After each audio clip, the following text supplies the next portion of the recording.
So while they're making their way back, I have to do a little moment of personal privilege. I think you would call if this was a meeting. So that was not the children's time that was planned for this morning. But this morning, as some of you may know, Lauren didn't come to church this morning, but she stayed at home with Evie, who has strep throat this morning. And so I had to go home and pick up Camper and Carlisle. And I called to make sure that was the case, and she said, yeah, and there's something in the cat's food. And we do have a food container in the garage like that. The top screws down on it. And we have to do that because we got raccoons. You got to keep the raccoons out. She says, I think there's a raccoon in the cat food. And I was like, I don't like cat food. I come home, and I look, the top's off the cat food container. I look over, and there's a little possum about that big stuck down in the food barrel. So the monster in the food barrel continues. Anyway, let's talk about Solomon.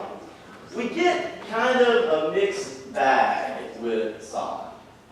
I mean, Solomon begins his reign here in chapter 2, worshiping God with a lot of piety, a lot of righteousness. He's known for his wisdom. He's known for his wealth. But that's not really the whole story. As we meet him today in chapter 3, not chapter 2. As we meet him today in chapter 3, Solomon is worshiping God and offering sacrifices at the high places. While he is there at Gibeon, he has a dream. And in the dream, God speaks to him and asks him, whatever you want, I'll give it to you. And Solomon asks for a discerning mind, or a listening heart. That's another way to say that phrase. We tend to just boil it down to wisdom, but he asks for a discerning mind or a listening heart to be able to govern God's people. And God is so impressed with this seemingly selfless ask that God also grants Solomon riches if he will follow God's statutes. And Solomon's wisdom does kind of spread. His notoriety for wisdom spreads throughout the world, and there are 4 dignitaries that come from all over to seek his counsel. He is known for building up the infrastructure of Israel. He built the temple that housed the Ark of the Covenant. It was such an immaculate structure that it was known as one of the wonders of the ancient world. So there's a lot of good things that went on with Solomon. But there's more to the story, too. If we look back a little bit into chapter 2, we find out how Solomon became king. Now, Solomon's father was David, but Solomon was not the eldest of David's sons. Solomon was the son of David and Bathsheba. David had other wives as well. But as David's life was coming to an end, Bathsheba convinced David that Solomon needed to be the next king. And so David decided to anoint Solomon to succeed him as king. David died, Solomon's on the throne. Seems like it's all settled. Well, before David died, another one of his sons, Adonijah, had made a claim to the throne, so to speak. But once it gets all settled, everything seems just fine. And right as it seems like all is fine, in chapter 2, you get a scene from The Godfather. Solomon has Adonijah killed. In addition to having his brother Adonijah killed, he has Joab assassinated as well. Joab, you may remember him, was one of David's trusted generals. He also has David's high priest Abiathar banished for life. Before we get to this part in chapter 3, Solomon's life seems to be peppered with paranoia, dishonesty, and violence. And then suddenly he's being pious before God. With this wisdom and wealth, Solomon also had a great many wives and concubines. It goes into the triple digits. He probably had more wives and concubines than I have friends on Facebook. And with all of these wives and concubines, there were alliances with other nations. And so for his wives and concubines, in addition to the temple he built for God, he built temples for them and their gods too. And he also worshipped their gods in those temples as well.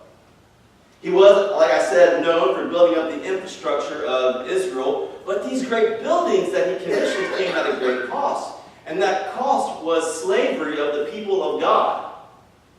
If you were a man in Israel 3 months out of the year, you had to go and you had to work and you had to build and do it all for no money whatsoever just because the king said so. So even though Solomon was known for his wisdom and his wealth and for building up the empire of Israel, it's important to remember he was also the last king of the United Kingdom of Israel. Because of Solomon's good and bad policies after him, the kingdom divided. So when he came to power, he inherited a strong united kingdom. But at the end of his reign, he had left it shattered. So you could say he did a little bit of a mixed bag with Solomon. You also get a mixed bag with the court case that was in the reading today. The case of the 2 prostitutes and the baby.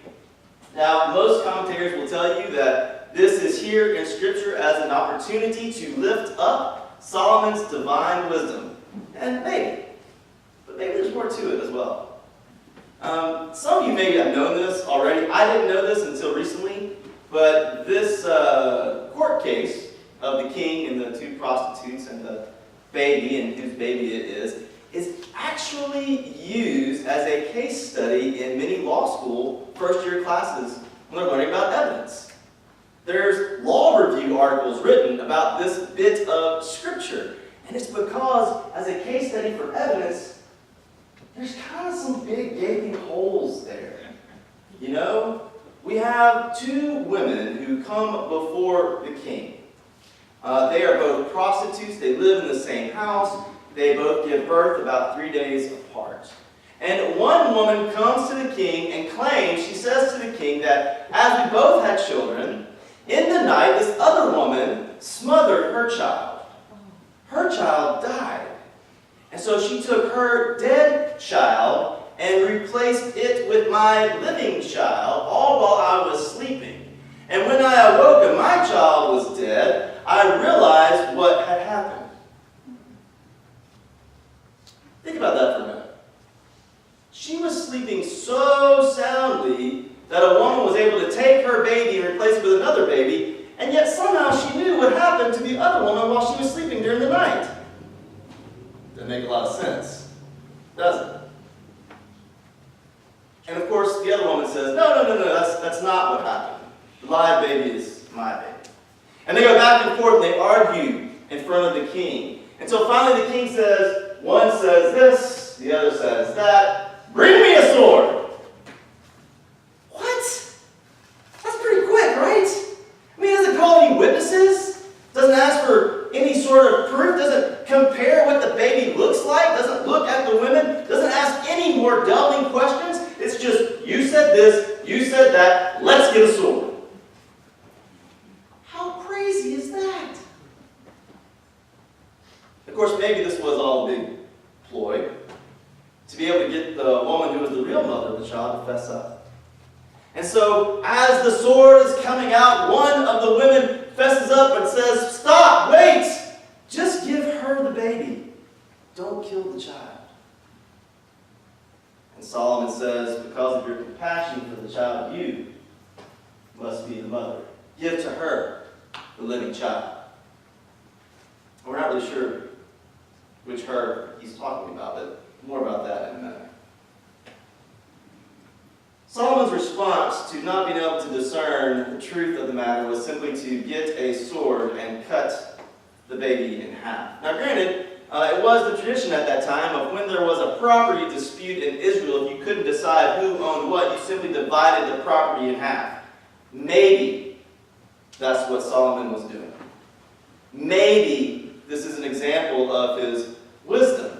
Walter Brueggemann says that if this is an example of his wisdom, then this is wisdom without compassion, and there is no divine wisdom without compassion. So it's kind of a mixed bag of a court case as well. There's a guy named Stuart Lessine who says that part of the reason this is so confusing is because this is a law court riddle. That's what he calls it, a law court riddle. And you know, one of the common characteristics of riddles is that they're confusing.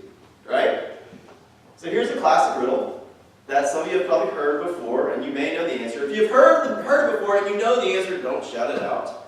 If you have not heard it before and you're trying to figure out the answer, feel free. It makes it more fun that way. As I was going to St. Ives, I met a man with 7 wives. 7 wives had 7 sacks. 7 sacks had 7 cats. 7 cats had 7 kits. Kits, cats, sacks, wives. How many were going to St. Ives? That's right, just 1. But you have to think about it for a little bit first, right? It gets kind of confusing, unless you've seen the Die Hard movie with it in it. Then you just do it off the top of your head. But so riddles can be really confusing, and they're intentionally so. And this situation with these 2 women and this baby, it's confusing as well. I mean, I've been talking about it as though this is something that Solomon did, but if you noticed when Larry read it, or when you read along, that whole bit, there are no names mentioned in it at all. It's simply a king and 2 prostitutes. And yes, the king does give to the first woman the living child, but which first woman is he talking about? Any ideas? I mean, he could be talking about the first woman to speak, who we might call the plaintiff in this case, or he could be talking about the first woman who spoke up when the sword came out to cut the baby in half. And, to make it more confusing, that's not in every translation of the Bible. In the NRSV, we do say it says, give to the first woman the living child. But in the Hebrew, that's not there. In the Hebrew, it just says, give to her the living child. And what if this isn't really the mother of the child, but just the woman who cares the most for the child? And what if both of them had decided, fine, divide the baby in half, and they decided to call Solomon's or the king's bluff? What if they had both shouted out at the same time, wait, stop, don't kill the child? What would have happened then? It gets very confusing. So it could be that this is a riddle of sorts. And the purpose of any riddle is really to make us more aware of what's happening.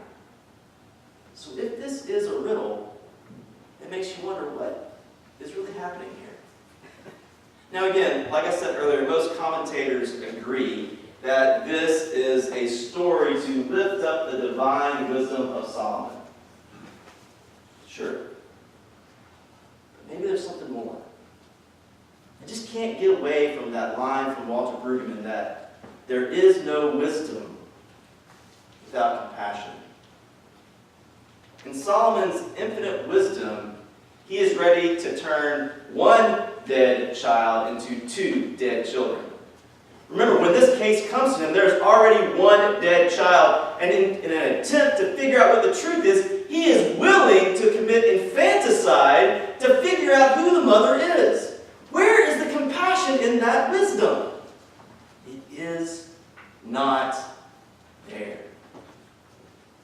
When Solomon spoke to the Lord in his dream at Gibeon, he asked for an understanding mind or for a listening heart. It's the exact same phrase in Hebrew.